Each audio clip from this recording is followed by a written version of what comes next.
First জানুয়ারির সকালটার ঘুগনি মুড়ি দিয়ে কাটালেও সারাটা দিন পর রাত্রিবেলাটা কিন্তু একদম জমে গিয়েছিল। আমরা কিন্তু সবাই মিলে বসে পড়েছিলাম তাড়াতাড়ি করে রান্নাবান্না সেরে এখানে কাটাকুটি করার জন্য।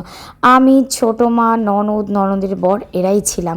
তারপর যে রান্নাবান্না করে রেখেছিলাম সেটাকে নিয়ে বসে পড়লাম তাড়াতাড়ি খাওয়ার জন্য, কারণ এরপরে যে বিকেলবেলা পিকনিক আছে তার জন্য অনেক কাজকর্ম বাকি আছে। এইদিকে জামাই বসে পড়েছে, রান্না হবে যে হাঁড়ি কড়াই তাতে মাটি মাখানোর জন্য। আর এইদিকে দেখো দিদিভাই এখানে চানাচুরগুলোকে ঢালছে। আর আমাদের বাড়িতে তো বরাবরই সেজমা ঝালমুড়ি মাখায় ওস্তাদ, তো ঝালমুড়ি মাখার জন্য সেজমার দায়িত্ব পড়েছে। আর এইদিকে কিন্তু ঝালমুড়ি মাখাতে মাখাতে আমাদের চিকেনটাও কিন্তু তৈরি হয়ে যাচ্ছে। পিকনিক করতে তো ঠান্ডায় ভালো লাগে, তবে বাসন মাজতে কিন্তু একদমই ভালো লাগে না। সেই জন্য আমরা মুড়িগুলোকে খেয়েছিলাম প্যাকেটে করে, মানে সবার হাতে একটা করে মুড়ির প্যাকেট।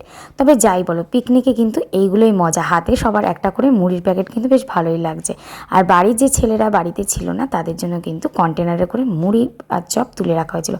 সন্ধেবেলা কিন্তু আমাদের মুড়ি চপ দিয়ে বেশ ভালোই কাটলো। তারপরে ছোট্ট করে একটা টিফিন ব্রেক নিয়েছিলাম, আর সেটা ছিল আমাদের চন্দননগর মধ্যাঞ্চলের অমৃতি। গরম গরম অমৃতি খেতে কিন্তু বেশ ভালোই লেগেছে।